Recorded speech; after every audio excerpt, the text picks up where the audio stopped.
Saksakallan gunarnavasya Vande Guru Sri Charanarabindam.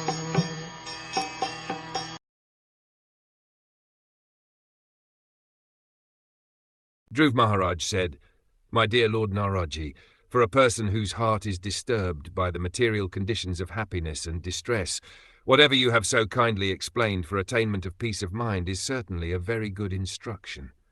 But as far as I am concerned, I am covered by ignorance, and this kind of philosophy does not touch my heart.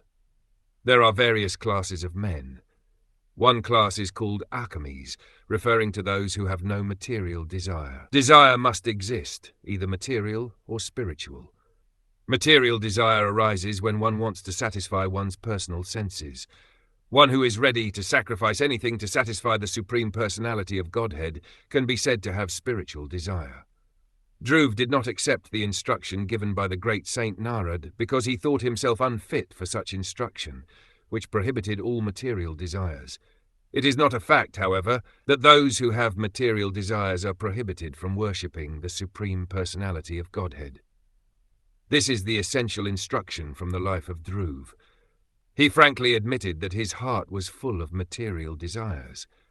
He was very much affected by the cruel words of his stepmother, whereas those who are spiritually advanced do not care about anyone's condemnation or adoration. In Bhagavad Gita, it is said that persons who are actually advanced in spiritual life do not care for the dual behavior of this material world. But Dhruv Maharaj frankly admitted that he was not beyond the affliction of material distress and happiness.